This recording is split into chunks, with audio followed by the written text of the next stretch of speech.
우리가 살다 보면 내가 원하지 않지만 전혀 생각지도 못했던 그런 고난의 순간들이 우리에게 찾아올 때가 있죠.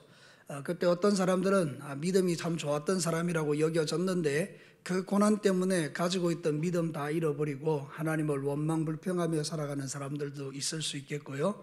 또 그 갑자기 찾아오는 고난 속에서 어찌할 바를 알지 못해서 방황하는 사람들도 많이 있겠죠. 근데 오늘 읽어드린 이 성경 본문은 바로 다윗이 그런 상황에 직면해 있음을 우리에게 보여주고 있습니다. 여러분, 다윗이 사울왕의 사위가 되어서 왕궁에 거했는데 어느 한순간 다윗의 미움을 받는 순간에 다윗에게 죽임을 당할까 봐 도망쳐서 지금 쫓기고 있는 상황 속에 있잖아요. 그래서 이제 다윗이 쫓겨가면서 갔던 곳이 어딘가 하면 놉 땅에 가서 아히멜렉이라는 제사장에게 가게 된 것이죠. 거기서 제사장에게 그 하나님께 드리는 떡을 얻어먹고 그리고 골리앗이 죽일 때 가졌던 그 골리앗의 칼을 가지고 이제 다시 여정을 떠나는 그런 내용을 오늘 성경이 말하고 있는 것입니다. 사랑하는 성도들, 오늘 이 성경 본문을 통해서 하나님이 우리에게 들려주는 메시지는 무엇일까요? 이 다윗의 삶을 통해서 우리에게 보여주고자 하는 하나님의 뜻은 무엇일까요? 오늘 이 하나님의 말씀을 통해서 하나님이 고난 가운데 있는 다윗, 위기 가운데 있는 다윗을 통해서 우리에게 들려주는 몇 가지 메시지는 이런 것입니다. 첫 번째는 두려움은 우리의 믿음을 빼앗는다라는 것입니다. 사랑하는 성도들, 오늘 성경 본문에 보면 다윗이 아히멜렉이라는 제사장을 찾아가는데 아히멜렉이라는 제사장이 볼 때에 이 다윗의 원래 모습하고 좀 다른 모습을 보게 된 것입니다. 여러분, 원래 이제 다윗은 그 나름대로 왕의 사위였기 때문에 제법 이렇게 군대를 갖추고 그렇게 찾아오기도 하고 그랬었는데 오늘은 보니까 영 3일 길을 걸은 이후에 허름한 옷을 입고 영 기색이 피곤하고 그리고 따라오는 그런 부하들도 한 4사람밖에 안 되고 너무나 이상한 몰골로 찾아오니까 이 아히멜렉이 이렇게 물어보는 것입니다. 1절에 보면 다윗이 노베 가서 제사장 아히멜렉에 이르니 아히멜렉이 떨며 다윗을 영접하여 그에게 이르되 어찌하여 네가 홀로 있고 함께하는 자가 아무도 없느냐 이렇게 물어오는 것입니다.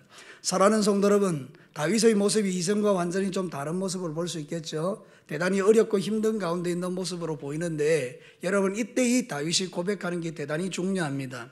예전 같으면 여러분, 하나님 앞에 사는 다윗은 거짓말이라는 것은 상상할 수 없는 것입니다.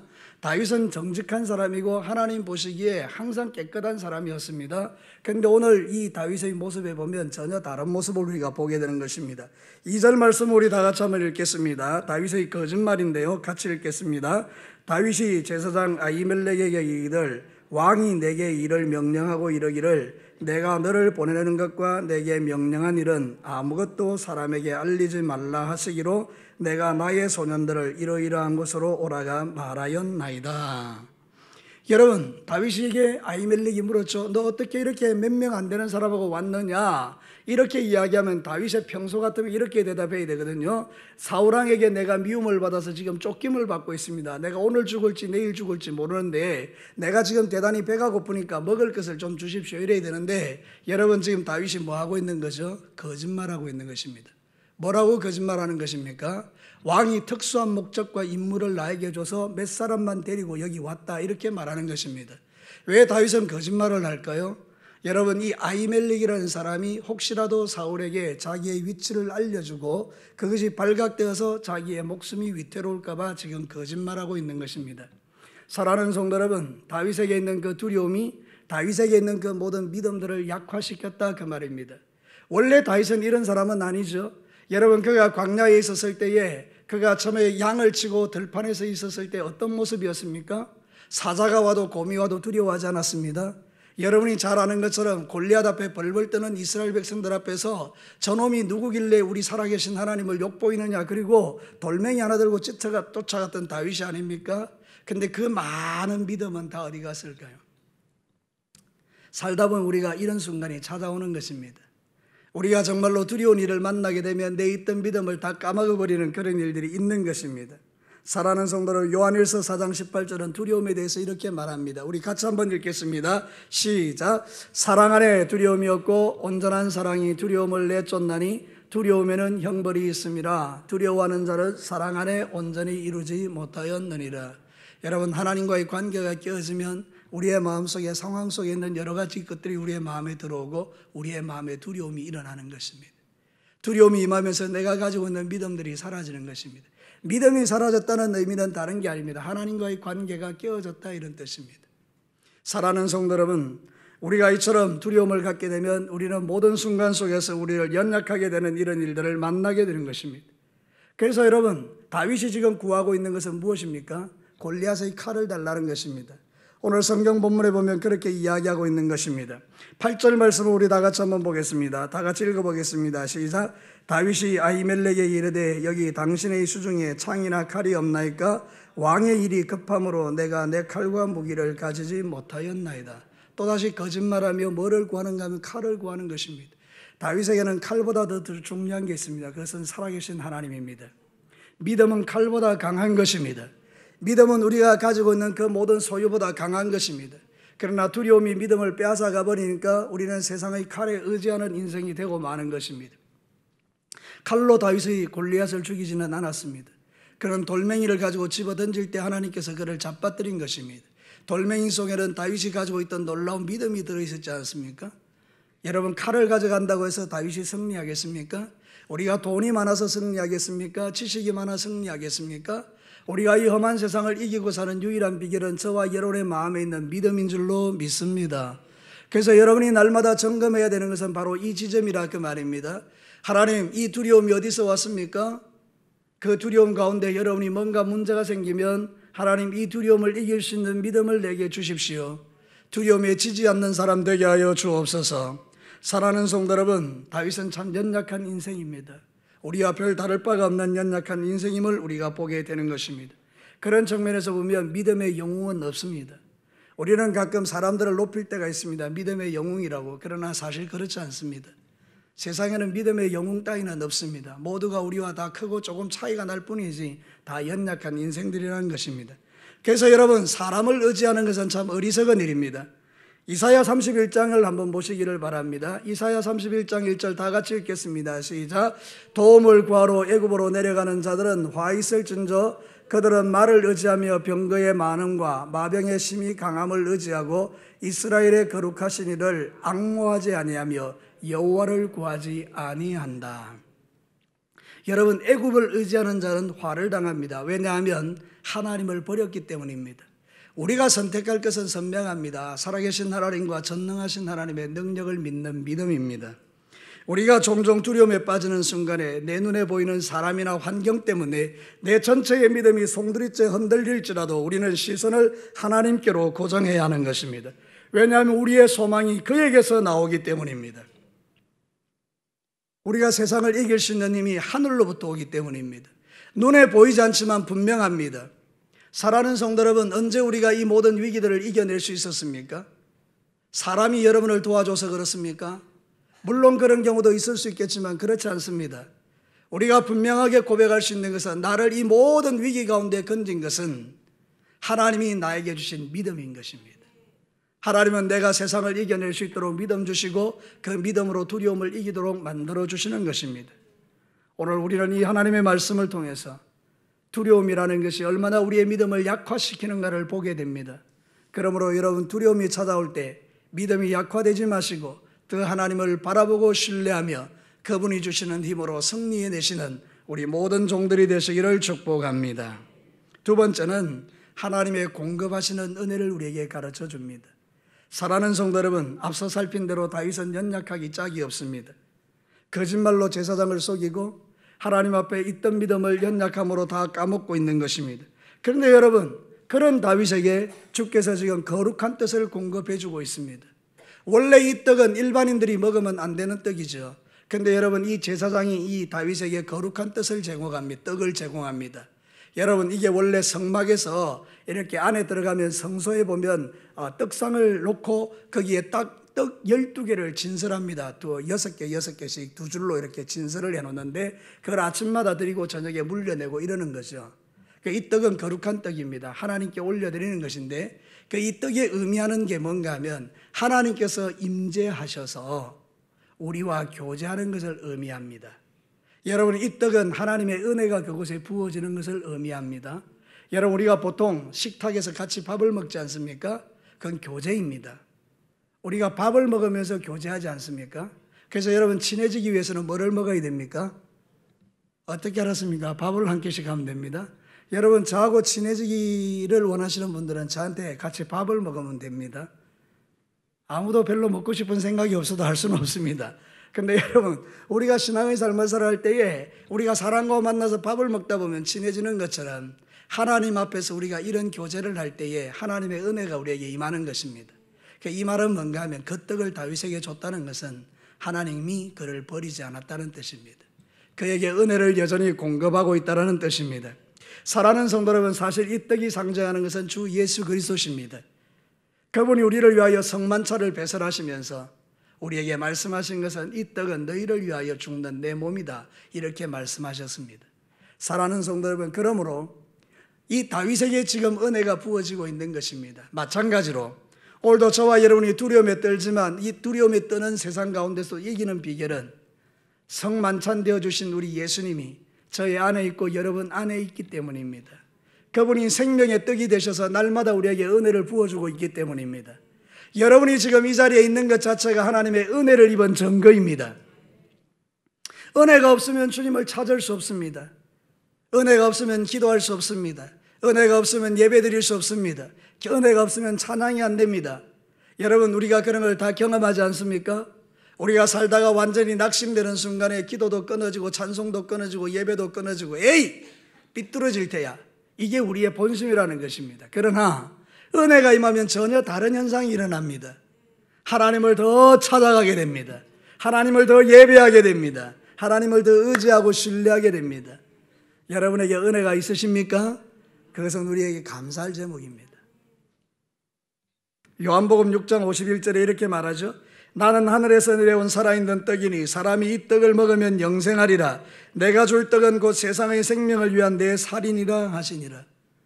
다윗의 거짓말, 다윗의 연약함, 하나님이 도와주시고 계심에도 불구하고 칼을 찰고 어떤 면에서 보면 연약해 있는 다윗을 주님은 버리지 않습니다. 그에게 떡을 제공하고 그를 일으켜 주십니다. 오늘도 여러분 생각해 보면 우리에게 행한 이 악을 보면 우리는 하나님께 버림받아 마땅한 인생입니다. 근데 여러분, 지금도 하나님은 생명의 떡이신 예수님을 통해서 저와 여러분을 버리지 않고 떠나지 않고 여전히 여러분과 함께하고 계십니다. 여전히 여러분을 일으키고 계십니다. 여전히 여러분을 새롭게 하고 계십니다. 여전히 여러분에게 성령을 붓고 계십니다. 그래서 사랑하는 성도 여러분, 저와 여러분이 이 마지막 시대를 살아가면서 우리가 구할 것은 주님의 은혜인 것입니다. 본문을 통해서 깨달을 수 있는 것은 다윗이 탁월함이 아닙니다. 다윗을 여전히 붙들고 은혜를 베풀으시는 하나님의 은혜에 대한 이야기를 우리에게 하는 것입니다. 하나님은 다윗을 떠나지 않습니다. 다윗이 실패하는 그 순간에도 여전히 그와 함께하고 있는 것입니다. 우리는 다윗과 별 차이가 없습니다. 우리도 은혜가 필요한 자라, 그런 뜻입니다. 그래서 우리는 모든 힘들고 어려운 삶의 순간순간에 정말 내가 지치고 낙담되는 순간에 눈에 보이는 사람을 보지 말고 예수를 깊이 생각하셔야 합니다. 히브리서 3장 1절을 우리 다 같이 크게 읽겠습니다. 시작. 그러므로 함께 하늘에 부르심을 받은 거룩한 형제들아, 우리가 믿는 도리의 사도이시며 대제사장이신 예수를 깊이 생각하라. 그냥 생각하는 정도가 아니고 깊이 생각하는 거예요. 언제요? 힘들어질 때, 연약해질 때, 내 믿음이 왜 이렇지? 내 믿음이 왜 이렇게 식어졌지? 나 왜 예전처럼 그렇게 뜨겁지 않지? 나 왜 이렇게 하나님 앞에서 자꾸 마음이 무너지지? 그런 순간에 누구를 깊이 생각하라고요? 예수를 깊이 생각하는 것입니다. 누군가가 미워질 때, 생각만 해도 그냥 이가 갈리는 그 사람들이 생각날 때, 우리에게 그런 사람이 있으면 안 되겠습니다만은, 그러나 살다 보면 그런 사람도 생길 수가 있지 않겠습니까? 근데 그 사람을 묵상하면 나도 병들고 망하는 것입니다. 사랑하는 성도들, 그러나 예수를 깊이 생각하면 놀라운 회복이 일어나는 것입니다. 놀라운 치유가 내게 임하는 것입니다. 내가 건강하면 다른 사람을 품을 수 있습니다. 내가 약하면 다른 사람을 도와줄 방법이 없습니다. 사랑하는 성도 여러분, 예수를 깊이 생각하면 주님이 나를 도우십니다. 그럼 내가 회복되면 내가 그렇게 싫어하고 미워했던 사람들이 불쌍히 여겨지기 시작합니다. 이게 은혜인 것입니다. 사랑하는 성도 여러분, 여러분에게 은혜가 임한 증거는 바로 주님의 마음이 임하는 것입니다. 이 사실은 우리에게 엄청난 위로가 되는 말씀입니다. 주의 은혜가 내게 있다는 것, 주님이 나를 버리지 않고 떠나지 않았다는 것, 이거는 우리에게 엄청난 위로입니다. 사랑하는 성도들, 우리는 절대 우리의 믿음을 자랑하는 존재가 아닙니다. 그리고 또 한 가지, 다른 사람 믿음 좋다고 너무 여러분 열등감 갖지 마시기를 바랍니다. 하나님 안에서는 대동소이합니다. 크고 작을 뿐이지 다 우리는 은혜가 필요한 자라는 그런 뜻입니다. 하나님의 은혜가 임하면 모든 일에 형통해도 감사합니다. 하나님의 은혜가 임하면요, 모든 일이 안 돼도 감사합니다. 그래서 사도 바울은 분명히 우리에게 이렇게 말합니다. 내가 비천에 처하나 풍부에 처하나 자족하는 비결을 배웠다, 이렇게 말합니다.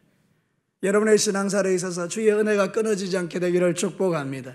하나님의 은혜가 강수같이 흐르는 인생이 복된 인생인 것입니다. 우리는 날마다 주의 성전에 가서 그의 떡을 먹으며 그로 인하여 공급되는 은혜의 힘으로 세상을 살아가는 것입니다. 여러분은 무슨 힘으로 살고 있습니까? 여러분의 지혜와 여러분의 경험과 여러분의 능력과 여러분이 가지고 있는 착한 성품과 여러분이 가지고 있는 그것으로 이 세상을 살아가십니까? 맞습니다. 근데 여러분, 우리 그리스도인들은 그보다 더 하나님의 은혜로 살아야 합니다. 주님, 내게 은혜를 주십시오. 모든 것을 뛰어넘을 수 있는 힘을 주십시오. 그러면 우리는 살아내는 것입니다. 마지막 세 번째는 내가 누구의 종인지를 오늘 성경은 우리에게 보여줍니다. 여러분, 오늘 성경 본문에 보면 다윗과 함께 또 다른 한 사람 나옵니다. 이 대단히 악한 사람입니다. 21장 7절을 한번 보겠습니다. 우리 다 같이 읽을까요? 시작. 그날에 사울의 신하 한 사람이 여호와 앞에 머물러 있었는데 그는 도액이라 이름하는 에돔 사람이요 사울의 목자장이었더라. 여러분, 이 도액이라는 사람은 에돔 사람입니다. 에돔은 에서의 후손들입니다. 에서가 어떤 사람입니까? 하나님이 주신 그 장자권을 팥죽 한 그릇에 팔아먹을 만큼 그는 육체의 소욕이 강한 자요 하나님에 대해서 별 관심이 없는 사람입니다. 하나님이 주시는 귀한 것들에 별로 그다지 가치를 두지 않는 사람입니다. 근데 여러분, 이 에돔이 바로 이 에서의 후손인 것입니다. 근데 바로 이 도액이라는 사람이 에돔 사람인 것입니다. 어떻게 이 사람이 이스라엘 무리 속에 들어와 있는지는 모르겠습니다만은, 근데 여러분, 사울이 얼마나 영적인 분별력이 없는지를 보십시오. 오늘 도액은 여호와 앞에 머물러 있지만 사실 오늘 성경은 사울의 종이다, 이렇게 말합니다. 여러분, 특별히 사울의 모든 가축을 다 이렇게 담당하는 목자장이라고 말했습니다. 여러분, 한번 이 말씀을 깊이 있게 보시죠. 이스라엘에 사람이 없습니까? 사울에게 사람이 없습니까? 충분히 사람이 많이 안 있겠습니까? 근데 얼마나 사람이 없으면 에돔 사람을 불러서 목자장을 시켜야 되겠습니까? 이 영적인 분별력이 없는 것이죠. 여러분, 다윗과 같은 충성된 종은 죽이려고 그러고 이 도액과 같이 악한 사람은 사울이 쓴단 말이죠. 그것도 아주 높게. 어디에 문제가 있는 것입니까? 사울의 영안이 어두워져 버린 것입니다. 세상에서 가장 위험한 것은 영적인 눈이 어두워지는 것입니다. 저와 여러분의 영적인 눈이 어두워지지 않게 되기를 축복합니다. 우리의 눈이 어두워지면 분별력이 사라집니다. 하나님보다 더 귀한 다른 것들을 찾게 되더라, 그 말입니다. 여러분, 이 도액은 정말 나쁜 놈입니다. 여러분, 성경을 한번 보시겠습니까? 다 한번 우리가 살필 거지만 22장 18절을 한번 보십시오. 한 장만 넘겨서 22장 18절에 이 도액이 얼마나 하나님 앞에 악한 자인가를 한번 보시기 바랍니다. 18절 우리 다 같이 읽겠습니다. 19절까지 같이 시작. 왕이 도액에게 이르되 너는 돌아가서 제사장들을 죽이라 하며 에돔 사람 도액이 돌아가서 제사장들을 쳐서 그날에 세마포 에봇을 입은 자 85명을 죽였고 제사장들의 성읍 노업의 남녀와 아이들을 젖먹는 자들과 소와 나귀와 양을 칼로 쳤더라. 여러분, 제사장 하나 죽이는 거 이것도 되게 두려운 것입니다. 보통 마음을 먹지 않고는 어떻게 제사장을 죽이겠습니까? 하나님의 종인데, 하나님의 사람인데. 근데 오늘 성경에 제사장 몇 명을 죽였습니까? 85명을 다 죽여버립니다. 사울이 말이죠, 이 아히멜렉이 다윗이 왔던 것을 자기한테 이야기해 주지 않았다고 해서 아히멜렉을 불러가지고 이렇게 죽이려고 하는 건데, 자기 옆에 있는 신하들에게 저놈을 죽여라 그러니까 아무도 안 나서는 겁니다. 감히 어떻게 하나님의 사람을 죽인단 말입니까? 아무도 안 나서는 겁니다. 그러니까 이 도액에게 말한 것입니다. 네가 죽여라. 그랬더니 얘가 칼을 차고 가서 제사장 85명을 다 죽이고 높당에 있는 거기 있는 젖 먹는 아이도 다 죽이고 소와 양도 다 죽이는 것입니다. 그의 심정 속에 하나님을 두려워하는 마음이 1도 없습니다. 그런데 그런 사람을 지금 사울이 가장 가까이에 두고 쓰고 있는 것입니다. 사랑하는 성도 여러분, 도액은 누구의 종입니까? 하나님의 종이 아니고 사람의 종인 것입니다. 오늘 이 성경 본문이 우리에게 가르치는 것은 그것입니다. 아까 우리가 읽었던 그 말씀 속에 뭐라고 말합니까? 도액이 어디 앞에 머물러 있었다고요? 여호와 앞에. 어떻게 여호와 앞에 머물러 있는 자가 하나님의 종인 제사장을 85명을 죽일 수 있단 말입니까? 몸은 하나님 앞에 머물러 있지만 마음은 하나님과 상관없는 인생이라 그 말 아닙니까? 여러분, 오늘도 저와 여러분이 신앙생활 할 때 분별해야 되는 지점이 바로 여기입니다. 내가 누구의 종인가? 내가 하나님의 종인가? 사람의 종인가? 이 부분을 우리에게 말씀하고 있는 것입니다. 갈라디아서 1장 10절에 사도 바울은 명확하게 자기의 정체를 이렇게 말합니다. 우리 다 같이 한번 우리가 이 말씀을 내 말씀처럼 여기고 같이 한번 읽어봅시다. 시작. 이제 내가 사람들에게 좋게 하랴 하나님에게 좋게 하랴 사람들에게 기쁨을 구하랴 내가 지금까지 사람들의 기쁨을 구하였다면 그리스도의 종이 아니니라. 이 말씀은 참 부담스러운 말씀입니다. 여러분들에게는 어떤 말씀이 될지는 모르겠습니다만 각자에게 저는 제 자신을 잘 알기 때문에 제가 때로는 내가 사람을 기쁘게 하는가 이런 생각이 들 만큼 내가 사람의 종이 된다 이런 생각이 들 때가 있습니다. 정말로 하나님 앞에 하나님의 종으로 살고 싶지만 때로는 내가 사람의 종이 되는 거 아닌가 싶은 생각이 들 때가 있더라는 거죠. 여러분들은 어떠십니까? 오늘도 저와 여러분이 우리의 연약함에도 불구하고 저와 여러분의 중심을 살필 것은 항상 이것입니다. 내가 사람의 종이로 자꾸 변질되어져가는 순간에 아니지 나는 하나님의 종이지 멈출 수 있다면 그게 은혜인 것입니다. 사랑하는 성도 여러분, 지금 여러분은 어떤 모습으로 살아가고 계십니까? 여러분은 누구의 종입니까? 하나님의 종이십니까? 감사한 일입니다. 여러분 사람의 종이십니까? 사람에게 눈치가 보이고 사람에게 잘 보이고 싶고 사람에게만 자꾸만 기대고 싶으십니까? 그러면 이제 여러분이 하나님의 종으로 여러분의 삶을 바꿔야 될 타임인 것입니다. 우리는 사람의 종이 되면 영적으로 무너지는 것입니다. 사울이 무너진 것이 바로 여기에 있습니다. 사울은 사람의 종이었던 것입니다. 왕이었기 때문에 사람들의 인기를 추구하고 싶어서 사람들의 말을 자꾸만 귀담아 들은 것입니다. 아말렉을 진멸하라 그럴 때에 그는 진멸하지 못했습니다. 사랑하는 성도 여러분, 왜냐하면 사람들의 이야기를 들었기 때문입니다. 오늘도 저와 여러분이 인생을 살아갈 때 이 부분에 대해서 깊은 고민이 있어야 될 때입니다. 저와 여러분들이 이제 우리가 살아가는 세상이 얼마나 될지는 모르겠지만 그 살아가는 모든 세상 속에서 사람의 종이 되지 않고 하나님의 종으로 사는 즐거움이 저에게도 여러분에게도 여러분과 저에게도 가득하게 되기를 축복합니다. 여러분 사람의 종이 되면 비참해집니다. 이제 다음 주 우리가 살필 것이지만 여러분 성경 다시 한번 보실래요? 10절부터 15절 말씀까지 보면 이제 이 다윗이 피할 데가 없어서 가드 사람 아기스 블레셋 사람 왕에게 피하게 되죠. 그때 여러분 이렇게 되는 것입니다. 13절 같이 한번 볼래요? 시작. 그들 앞에서 그의 행동을 변하여 미친 체하고 대문짝에 끄적거리며 침을 수염에 흘렸다. 누구의 모습입니까? 다윗의 모습입니다. 믿음의 사람 다윗이 사람을 두려워하는 순간에 미친 체하면서 침을 질질 흘리는 너무나 부끄러운 모습을 갖게 됩니다. 오늘도 저와 여러분이 세상을 살다 보면 사람의 종이 될 때가 있습니다. 사람의 종이 되고 난 이후에 우리의 삶은 좀 비참해집니다. 저와 여러분들이 끝까지 붙들 것은 하나님의 종이라는 걸 기억하고 주님 오시는 그날까지 하나님의 종으로 살아내시기를 주님의 이름으로 축복합니다. 말씀을 마치겠습니다. 사랑하는 성도 여러분, 오늘 이 성경 본문을 통해서 하나님 우리에게 뭘 말씀하기를 원하는 것입니까? 두려움은 우리에게서 믿음을 빼앗아갈 수 있다. 그러니까 우리는 예수를 좀 깊이 생각해야 된다. 사랑하는 성도 여러분, 그래도 하나님 우리를 버리지 않고 우리에게 은혜를 공급해 주시는 분이기에 우리가 살면서 진짜 필요한 것은 하나님의 은혜다. 그리고 여러분, 내가 누구의 종인가를 날마다 살핍시다.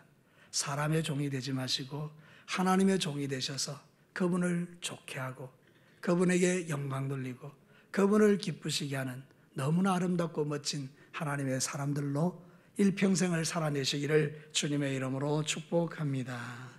같이 한번 기도하겠습니다.